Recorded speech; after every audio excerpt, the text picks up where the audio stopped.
자, 오늘의 말씀 한번 살펴봅니다. 사실은 산상수훈을 계속해서 설교할까 그러다가 이제는 또 성탄도 가까우고 그래서 대림절도 가까우고 그래서 좀 맥을 이렇게 조금 바꾸는 게 좋겠다 하는 생각이 들어서 한두 주 정도는 다른 말씀으로 돌아가려고 합니다.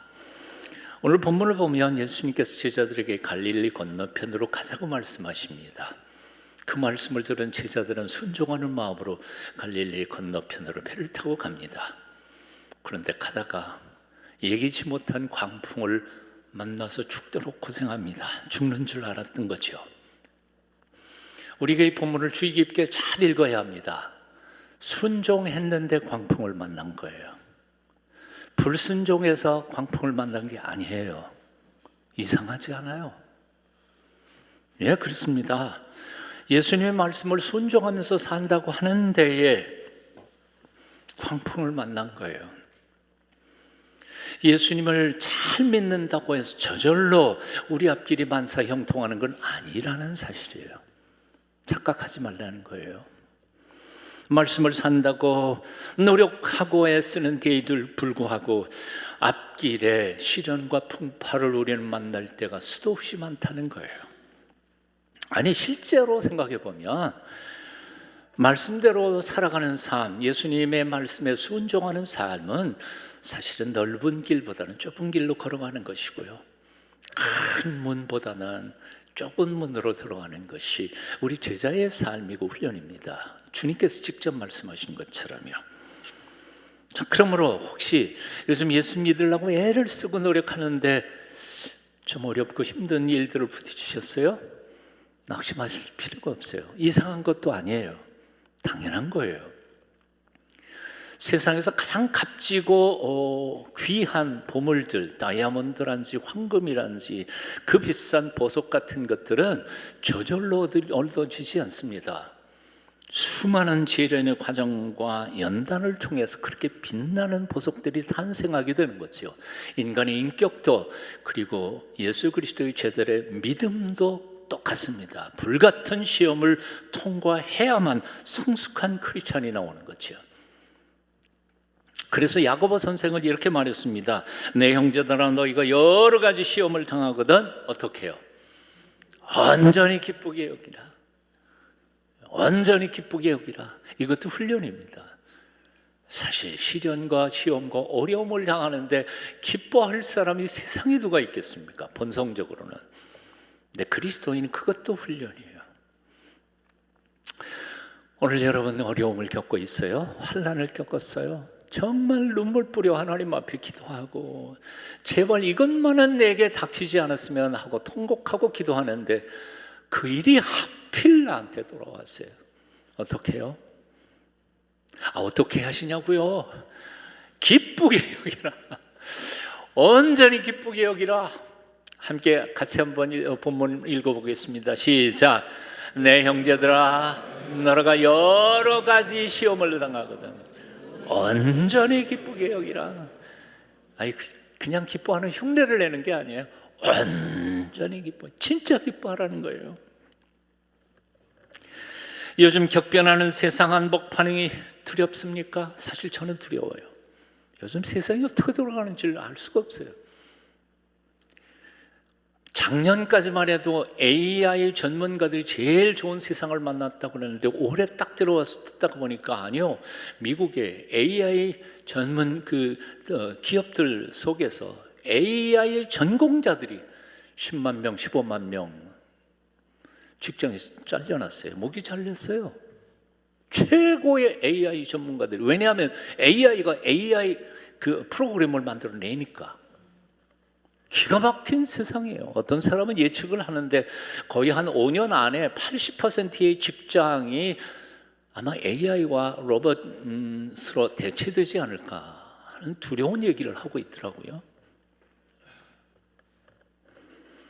금융위기의 소식들과 강대국들 틈바구니에 악자까지 살아남도록 애쓰고 몸부림치는 이 대한민국, 앞날이 사실은 불안해 보여요.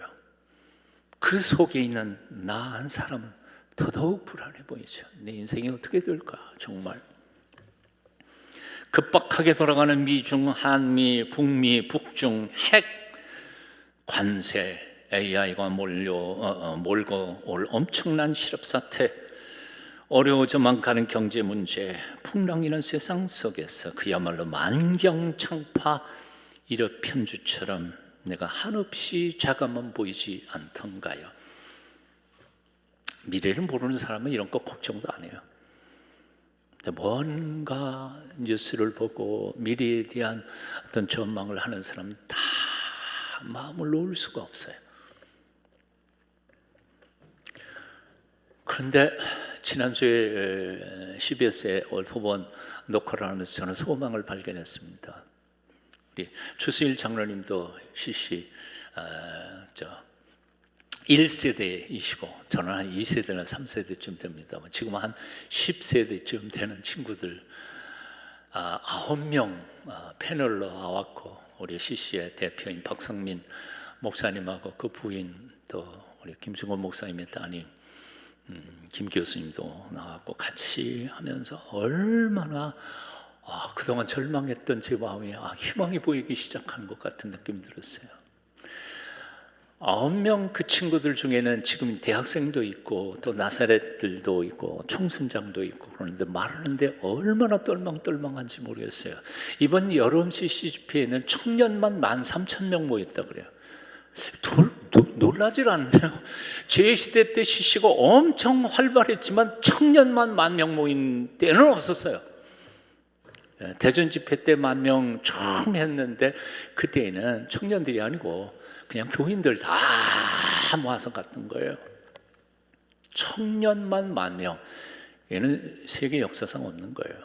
그리고 그 중에서 3,500명이 선교 지원을 했어요. 선교사 지원을. 얼마나 놀랍습니까? 지금 대학생의 3%가 크리스천이에요. 우리 때문에 하던 20%가 크리스천이었어요. 대학생의 3%, 이건 완전히 미전도 종족이에요. 그런 아이들이 어떻게 저렇게 순수하게 열정적으로 꿈을 꾸면서 헌신할 수 있을까? 내가 보고 있는 세상, 지금 우리가 일반적으로 보고 있는 불타는 세계, 그것과는 다른 영적 세계가 지금 하나님께서 예비하고 계시다는 느낌이 들었어요. 사도 베드로는 말했습니다. 사랑하는 자들아, 너희를 연단하려고 오는 불시험을 이상한 일 당하는 것 같이 이상히 여기지 말고 오직 너희가 그리스도의 고난에 참여하는 것으로 즐거워하라. 함께 같이 읽어봅니다. 사랑하는 자들아, 너희를 연단하려고 오는 불시험을 이상한 일 당하는 것 같이 이상히 여기지 말고 오직 너희가 그리스도의 고난에 참여하는 것으로 즐거워하라. 즐거워하라. 예수님께서도 말씀하셨습니다. 의를 위하여 핍박을 받은 자는, 함께 같이 읽어봅니다. 시작. 의를 위하여 핍박을 받은 자는 복이 있나니 천국이 그들의 것임이라. 나로 말미암아 너희를 욕하고 박해하고 거짓으로 너희를 거슬러 모든 악한 말을 할 때에 있는 너희에게 복이 있나니 기뻐하고 즐거워하라. 하늘에서 너희의 상이 큼이라. 너희 전에 있던 선지자들이 같이 박해하였느니라. 아멘. 오늘의 풍랑과 시련과 핍박을 두려워하지 마십시다. 오히려 장차 하나님께서 우리를 위하여 위대한 일을 행하실 것을 기대하면서 기뻐하십시다. 무슨 큰 일을 우리를 통해서 하실지 기대해 보시라는 거예요. 홍해 앞에서 두려워 떠오는 이스라엘 백성들을 향하여 모세가 외쳤던 말씀, 우리 가슴팍에 새겨야 하겠습니다. 너희는 두려워 말고 가만히 있어서 여호와께서 오늘날 너희를 위하여 행하시는 구원을 보라. 여호와께서 오늘날 너희를 위하여 행하시는 구원을 보라. 두려워하지 말고 잠잠하십시오. 천지를 지으신 창조주 하나님, 인생의 주인이신 하나님께서 우리와 함께 계시면서 우리를 위하여 이 시대에 분명히 위대한 일을 할 것이라고 소망합니다. 2000년 전 폭풍을 만났던 제자들은 대부분이 그 갈릴리 바다에서 고기 잡던 어부들이었습니다. 적어도 20년, 30년 동안 그 바닷물에서 뼈가 굵은 사람들이었습니다. 누구보다도 그곳 바람과 물결에 익숙했던 사람들, 바람 좀 세게 불었다고 그렇게 덜덜 떨고 야단칠 사람들이 아니었습니다. 그런데도 그 사람들이 사색이 되었어요. 그 사람들이 공포에 질려서 이거 죽게 되었다고 말해요. 그 얘기는 그때 불었던 그 돌풍은 상식적으로 판단할 수 있는 돌풍이 아니에요. 요즘으로 늘 하는 거 200년 만에 한 번 나올까 말까 하는, 혹은 500년 만에 한 번 불까 말까 하는, 한 번도 태어나서 본 적이 없는 그런 돌풍이었어요. 수십 년 갈릴리에서 물질했던 어부들조차 당황할 만큼 엄청난 폭풍이었습니다. 37절에서 큰 광풍이라는 말을 했는데 그 크다라는 말이 헬라어로 메갈레라는 표현입니다. 메가톤이라는 말 앞에 메가가 붙은 것과 똑같은 단어예요. 메가톤 아시죠? 메가톤은 뭐예요? 100만 톤을 메가톤이라고 하죠. 엄청난 파워를 가리키는 겁니다. 여기 광풍이라고 그랬습니다. 번역을 너무너무 잘했어요. 광자가 무슨 광자예요? 한자로 미칠 광자예요. 미친 바람이에요. 도대체 어디로 불지 몰라요. 이리 불었다가 뭐 위로 올라갔다가 내려왔다가 옆으로 불었다가 정신이 없는 거예요. 그 위협적인 광풍 앞에서 수십 년 어부들도 죽음의 공포에 사로잡힐 수밖에 없었던 것이죠. 그런데 그 절박한 순간에 모두가 죽겠다고 난리 피우고 있는 그때에 예수님 뭘 하셨어요? 쿨쿨 주무시고 계셨어요. 이게 가능할까? 그런 생각이 들어요. 제가 부산에서 목회할 때에 그 해운대 앞바다에서 그 관광 배를 띄운 그 사장님이 우리 교회 집사님이셨어요. 그 해운대 그쪽에서 떠가지고 5, 6도 한번 돌아가지고 이렇게 돌아오는 거예요. 뭐 한 40분인가 50분 걸리는 겁니다. 근데 담임 목사님 한 번도 안 탔다고 뭐라 그래서 가서 기도하고 우리 집사람하고 갔다가 우리 집사람 아주 죽을 뻔했고, 사실 그 해운대 앞바다 파도는 그렇게 높은 거 아니에요. 근데 조금만 울렁 하니까 저도 못 참겠어요. 뭐 토하는 사람도 많고. 그 정도가 아니라 뒤집어 풀 만큼의 파도 속에 그 파도가 배천을 넘어서 이물 고물해서 물이 들어와요. 그런데 거기에서 이렇게 움직이면 굴러갈 거 아니에요. 그냥 있어요? 잠자는 사람이 굴러다녀요. 이리 굴러서 저기 퉁 하고 이리 굴러서 더 퉁, 그러면서 주무셨다는 얘기예요. 세상에 그게 잠이 오실까? 어떻게 이런 때 이런 곳에서 잠을 잘 수가 있단 말일까? 제자들은 도저히 이해가 할 수 없었습니다.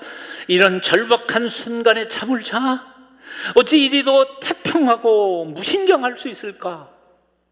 저런 사람을 우리가 평생 믿고 따라갈 수 있을까? 아마 제자들은 이렇게 생각했을 거예요. 그런데 이 본문을 묵상하면서 그렇게 생각했던 신학자 한 사람이 있어요. 켈빈 맥하르그라고 하는 사람이 이 본문을 깊이 묵상하다가 다음과 같이 글을 썼습니다. 한번 띄워보니까 같이 읽어보실게요.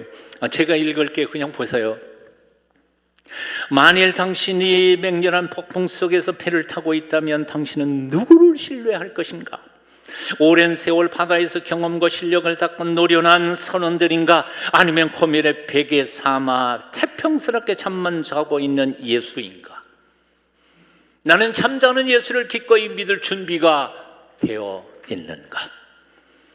병원에서 초조하게 의사의 진단을 기다리는 순간에 벤치에서 태평스럽게 잠자는 예수를 신뢰할 수 있는가? 격변하는 세상에 대해 격렬하게 논쟁하고 있을 때 쿨쿨 잠만 자고 있는 예수를 믿을 수 있는가? 인생의 진로를 바꾸어야 할 절박한 순간에 잠만 자고 있는 예수를 믿을 수 있는가? 인생에서 큰 실패를 겪고 절망에 빠진 그 순간에 잠자는 예수를 신뢰할 수 있는가? 여러분 신뢰할 수 있겠어요? 병든 이들을 고쳐주시는 예수님은 신뢰할 수 있을지 모른다. 언덕에서 군중들에게 율법을 가르치는 예수님은 믿을 수 있을지 모른다. 바리새인들을 책망하는 거룩한 예수님은 믿을 수 있을지 모른다. 하지만 그토록 철박한 순간에 태연히 잠만 자는 예수를 과연 신뢰할 수 있을까? 신뢰 못하겠다는 거지. 근데 오늘날 많은 성도들의 심정도 비슷할 거라는 생각이 듭니다. 세상은 정신없이 격변하고 있는데 평스럽게 목사가 진리니 평화니 사랑이니 용서니 이런 비현실적인 것 같은 이야기만 하고 있는 목사의 말을 믿을 수 있겠어요? 저는 약간은 의심이 많은 신자의 입장으로 생각해보면 그거 안 믿어지겠다 그런 게, 아유 목사님 좀 현실적인 얘기 좀 하세요. 믿었던 사업체가 통째로 무너져 내리고 있는데 목사는 사람이 그거는 이해 못하고 그저 기뻐하라 찬양하라 설교만 하고 있는 목사를 믿을 수 있겠느냐 그 말이에요. 풍랑이는 바다 한복판에서 잠만 자고 있는 예수님을 보았던 제자들은 속이 터져서 그래서 이렇게 항의하는 겁니다. 사실은 본문은 성경이니까 부드럽게 썼지 사실은 거기에는 제자들의 원망이 담겨 있는 거예요. 선생님, 천지가 뒤집어지고 우리가 죽어가는데 어떻게 그렇게 태평스럽게 잠만 주무십니까? 그런데 깨어 일어난 예수님께서는 오히려 그들을 꾸짖으시죠. 첫 번째는 바람과 바다를 꾸짖으시고 두 번째는 제자들을 꾸짖으십니다. 먼저 바람을 꾸짖고 바다에게 명령하십니다. 잠잠하라, 고요하라. 그리고는 두 번째 제자를 향해 꾸짖으십니다. 어찌하여 이렇게 무서워하느냐?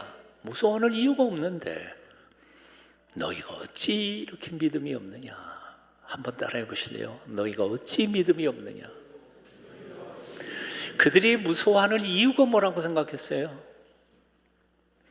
태풍 때문에 무서워하는 게 아니에요. 제자들이 무서워하는 이유는 뭘까요? 태풍 때문이 아니라 그 태풍을 지으신 창조자 하나님이 그들과 함께 있는데 믿음이 없어서 두려워하고 있다는 거예요. 태풍이 원인이 아니라 하나님에 대한 절대 믿음을 상실하고 있었기 때문에 그들이 두려워하고 있다는 거죠. 오늘 본문을 깊이 묵상하면 굉장히 대조적인 장면이 몇 개가 나옵니다. 그것은 엄청난 폭풍 속에서도 공포에 질려서 절규하는 제자들이 한쪽 장면이 있습니다. 아마 그림을 그리면 그렇게 그릴 거예요. 또 한쪽 측면에서는 그런 폭풍 속에서 평안하게 주무시는 예수님의 평화로운 얼굴이 있습니다. 저기 그림 그리는 양반 그림 좀 그려봐요. 그렇게 경악에 찬 제자들의 모습이 한쪽에 있고 평안하게 주무시는 예수님의 얼굴이 얼마나 대조적인 거예요. 메가톤 폭풍이 일어나서 배를 뒤집어 놓을 것만큼 성난 파도가 한쪽 장면에 있어요. 근데 잠시 후에 말씀 한마디에 잠잠해서 고요하고 평화로운 바다가 또 한 측면에는 있습니다. 놀라운 대조입니다. 이 둘의 대조의 차이가 어디에서 나오는 것일까? 바로 아까도 말씀 나눴지만 바로 믿음의 차이입니다. 제자들이 그토록 두려워한 것은 광풍 때문이 아니었습니다. 폭풍까지도 다스리시는 자기들의 선생님이 창조주 하나님이신 것을 믿지 못했기 때문에 두려워했던 겁니다. 저는 어려서 우리 아버지가 최고로 힘센 줄 알았습니다. 초등학교 2학년, 3학년을 살 때 6학년, 5학년 형들이 얼마나 센지 몰랐어요. 두들겨 맞기도 하고 하여튼 그때는 좀 심했어요. 근데 우리 아버지하고 가면 겁 안 났어요. 동네에 아무리 큰 중학교 형님이라도 아버지 손잡고 갈 때 폼 잡고. 왜? 우리 아버지가 제일 센 줄 알았으니까. 근데 20살 되고 30살 되고 40살쯤 되니까 허리가 구부러지신 꾸부정한 아버지, 그리고 세상을 바라봤어요. 아, 우리 아버지가 그렇게 센 사람은 아니구나. 그리고 얼마나 약한 분인 줄 알아요. 그 순간부터 세상이 무서워지기 시작해요. 세상이 참 무서워요. 두려운 게 너무 많아요. 신앙도 마찬가지입니다. 내가 믿는 하나님의 온 천지 만물을 지으신 창조주 하나님이라고 믿어질 때에는 세상에 두려운 게 없어요. 근데 그 하나님이 작게 보이는 순간부터 나는 세상이 무서워지기 시작해요. 여러분 눈에는 하나님이 어떤 분으로 보이십니까? 그래서 두려운 건 아닐까요? 세상에는 세 종류의 인간이 있다고 합니다. 첫째는 환경지향적 인간입니다. Other oriented person이라고 하는 거죠. 외부의 환경에 매여서 사는 사람입니다.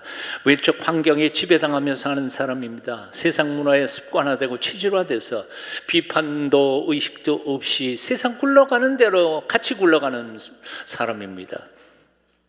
환경에 따라 감정이 오르락내리락 합니다. 기뻤다 슬펐다 울다 웃다 기복이 심합니다. 남들이 칭찬해주면 힘이 솟습니다. 그런데 남들에게 비난 한마디만 들으면 팍 기가 죽습니다. 에너지의 근원이 어디에 있냐면 남들에게 있어요. 남들에게 있어요. 주위 환경에 매여서 남들 눈치 보면서 살아갑니다. 주위 환경이 좋아지면 한없이 기고만장해서 잘 나가는 것 같다가도 환경이 어려워지면 금방 나락으로 떨어져 버립니다. 무슨 사람이라고요? 환경지향적 인간입니다. 두 번째 종류의 사람이 있습니다. 자기지향적 인간입니다. Self-oriented person입니다. 자신의 지식이나 경험만 믿고 사는 대단의 의지가 강한 사람, 똑똑한 사람, 참 어떻게 보면 위인입니다. 자신의 의지로 주변 환경을 바꾸어가며 목표를 향해 끊임없이 뛰고 달리고 노력합니다. 그래서 어느 정도 성공하기도 하고 존경도 받습니다. 돈도 모읍니다. 그런데 어느 순간에 절망하게 됩니다. 그게 어느 순간인지 아십니까? 난 하나님이 아니야. 유한한 인간임을 깨닫는 순간, 나의 의지와 노력과 지식에도 한계가 있다는 자신의 한계를 느끼는 순간 그는 절망하게 됩니다. 마지막 세 번째 인간이 있습니다. 신앙지향적 인간입니다. Faith-oriented person입니다. 인간의 한계를 깨닫고 먼저 전능하신 하나님께 믿음을 주고 살아가는 사람입니다. 자기는 안 믿어요. 나는 믿을 수 없는 존재예요. 모든 것을 신앙적인 관점에서 이해하고 그 안에서 생각하려고 노력합니다.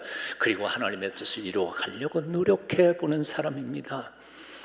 그래서 주변 환경에 매이지 않습니다. 자신의 연약함과 모자란 한계에도 절망하지 않습니다. 왜냐하면 나와 함께 계시는 하나님이 전능하신 것을 믿기 때문에 그렇습니다. 그래서 하나님으로 바라보며 하늘로부터 내리는 영적 파워, 생명 에너지를 가지고 세상을 넉넉히 이겨가는 사람입니다. 묻습니다. 여러분들은 어떤 사람입니까? Other oriented person, 환경 메인 사람입니까? 아니면 자기 자신만 믿고 사는 사람입니까? 아니면 신앙지향적 인간입니까? 믿음 없는 사업가는 이렇게 해요. 사업을 막 벌이다가 나 이거 죽어도 이번에 성공해야 돼, 이거 망하면 나 인생 망해, 그렇게 생각합니다. 거기에 목숨을 걸어요. 인생을 걸어요. 근데 신앙이 있는 사업가는 뭔지 아세요? 뭐 망해도 괜찮아, 하나님이 딴 길 열어주시겠지. 아멘. 대답을 잘 안 하시네. 믿음 있는 사업가와 믿음 없는 사업가가 달라요. 믿음 없는 사람은 이렇게 생각합니다. 죽을 병, 암, 말기 선고를 받으면 이제 죽었다, 다 포기하고 왜 내가 이런 몹쓸 병이 걸려야 돼. 하나님이 있긴 뭘 있어. 41년 목회하는 동안에요, 그렇게 믿음이 좋았던 권사님이신데 암에 걸리자 하나님 없다고 그러고 교회를 뛰쳐나간 분도 있었어요. 믿음이 아니에요. 믿음이 있는 사람은 어떻게 하는지 아세요? 말기암 걸리면 죽을 때까지 죽는 거 끝이 아니야. 무덤문 가기 전까지 끝은 아니야. 왜요? 하나님은 죽은 놈도 살리시는 하나님이신데, 말기암까지도 얼마든지 고칠 수 있는 분이신데, 나는 그렇게 다시 건강을 회복한 사람들이 여러 명만 봤어요. 의사가 사형 선고를 했다고 해서 그게 확률적으로 그런 것 뿐이지 하나님 얼마든지 사실이실 수 있는 분이세요. 하나님이 우리 생명의 주인이 아니시던가요? 그러나 그렇다고 해서 그것만 바라보는 건 아니에요. 오늘 하나님이 나 불러가셔? 아멘. 오늘 천국 가면 되지. 사는 것도 죽는 것도 빌립보서 1장 후반부에 보니까 사도 바울이 그렇게 고백해요. 사는 것도 죽는 것도 나에게는 다 좋은 일이야. 그런데 살아있으면 좋은 거 뭘까? 바로 여러분들을 위해 좋은 거예요. 내가 복음을 전해서 한 명이라도 구원받게 하니까 얼마나 감사한 일일까. 그러나 나는 이 고난의 선교 여행을 떠나는 것, 지금 이제는 좀 그만했으면 좋겠다. 나는 지금 떠나 하나님 앞에 가는 게 더 나을 것 같은데, 그게 사도 바울의 심정이었어요. 오늘 본문 말씀을 보면 무서움과 관계된 단어가 두 개가 등장합니다. 40절에는 무서워한다는 말이 있고 41절에는 두려워한다는 말이 있습니다. 우리 한국말에는 무서워하는 거하고 두려워하는 거하고 차이가 별로 없습니다. 의미 차이가. 무서워하는 거나 두려워하는 거, 그게 그거라고 생각해요. 그런데 헬라어 단어에서는 의미가 다릅니다. 무서워하는 것은 정말 공포에 휩싸인 거고, 두려워하는 것은 경외심을 가지는 겁니다. 즉 뒤에 두려워하는 것은 예수님께서 폭풍까지도 잔잔케 하시는, 어쩌면 하나님이실지도 모르겠다 하는 느낌을 딱 받는 순간, 와, 그 예수님에 대하여 예수님을 두려워하는 경외심이 생긴 겁니다. 이 경외심이 생기면 그 다음에 드러나는 사건이 뭔지 아세요? 이제는 폭풍 같은 거는 무섭지 않아. 죽는 것도 무섭지 않아. 그가 삶과 죽음을 주관하시는 하나님이시니까. 그러니까 경외심을 가진 사람은 세상에 무서울 게 없는 거죠. 굉장히 대단히 용감한 사람입니다. 1736년 영국의 명문 옥스퍼드를 졸업하고 좋은 성적으로 졸업하고 장래 유망한 젊은 목회자로, 선교사로, 그 당시에 식민지였던 미국 조지아로 선교사로 떠납니다. 갑자기 대서양 한복판에서 그야말로 폭풍이 일어납니다. 배가 부서지듯 흔들렸고 거기 탔던 모든 사람들이 비명을 지르면서 절규하기 시작했습니다.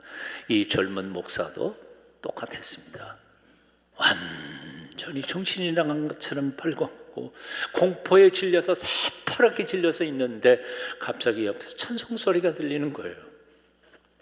돌아보니까 남자는 물론 여자도, 그리고 어린아이들까지 하나도 두려워하지 않은 채 평화롭게 찬송을 부르고 있었던 거예요. 그러니까 이 젊은 목사가 그들에게 이렇게 물어봤습니다. 여러분, 당신은 죽음이 두렵지 않소? 당신들은? 그때 그들이 이렇게 대답해요. 우리는 두렵지 않습니다. 왜냐하면 우리 영혼은 하나님 품 안에 있기 때문입니다. 살면, 여기 이 폭풍에서 살아남으면 또 우리의 생에 전도할 수 있는 기회를 주시니 사명을 감당할 수 있을 거고, 혹시 여기서 물에 빠져 죽으면 천당 가면 하나님 나라, 우리가 평생 그리워하던 하나님 나라에 들어갈 것 같네. 두려울 게 뭐가 있습니까? 그 순간에 이 젊은 목사는 땅 하고 망치로 자기 머리를 맞은 것처럼 충격을 받습니다. 명문대학 옥스퍼드에서 신학을 제대로 공부했고 거기서 대학 생활 중에서도 경건 생활을 철저하게 했던 그 사람인데 자기 마음속에 진짜 믿음이 없다는 사실을 깨닫는 거예요. 결정적인 순간에 전능하신 하나님이 믿어지지 않더라는 거죠. 충격을 받고 선교사로 가서 미국에서 선교 생활을 하는데 2년 사역하는 중에 한 명도 구원해내지 못합니다. 절망하면서 처절한 심정으로 런던으로 다시 돌아옵니다. 실패한 선교사로. 그러다가 어느 날 절망하다가 어느 기도 모임에 갑니다. 거기 인도하던 사람이 앞에 강대상에서 마틴 루터의 로마서 서문을 읽는 것을 듣습니다.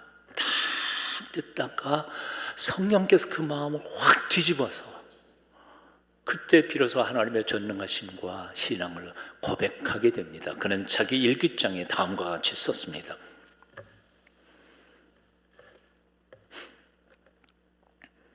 그때 내 마음은 이상하게 뜨거워졌다. 아마 성령께서 마음에 뜨거움을 주셨겠죠. 나는 그때 내 죄를 용서하시고 나를 구원하신 예수님을 믿는 확신을 얻었다. 누군지 이해하실 겁니다. 감리교 창시자 존 웨슬레의 이야기입니다. 신학교를 졸업한 목사조차도 믿음이 없을 때도 있습니다. 신학 지식과 상관없습니다. 나는 우리 친색골론들이 교회 성도들의 마음속에 성령께서 오늘 죽어도 괜찮다는 분명하고 똑똑한 신앙이 성령님의 역사하심을 통하여 갖게 되시기를 축원합니다. 오늘 그분을 만나십시오.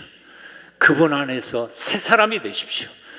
용기와 담력을 가지고 이 풍파 일어나는 오늘 이 시대에도 당당하게 승리하며 살아가는 여러분 다 되시기를 축원합니다. 기도하겠습니다. 광풍 몰아치는 갈릴리 바다를 잔잔케 하신 주 예수님, 오늘도 근심 걱정 두려움으로 요동치는 마음으로 우리가 주님 앞에 다시 나왔습니다. 믿는다면서도 믿음이 없어 불안과 두려움으로 떨면서 주님 앞에 우리가 엎드렸습니다. 우리를 불쌍히 여겨 주시옵소서. 우리를 도와 주시옵소서. 주님이 우리와 함께 계시면 우리는 두려움이 없는 거 압니다. 하지만 그 믿음이 없사오니 믿음을 주시옵소서. 예수님의 이름으로 기도합니다. 아멘.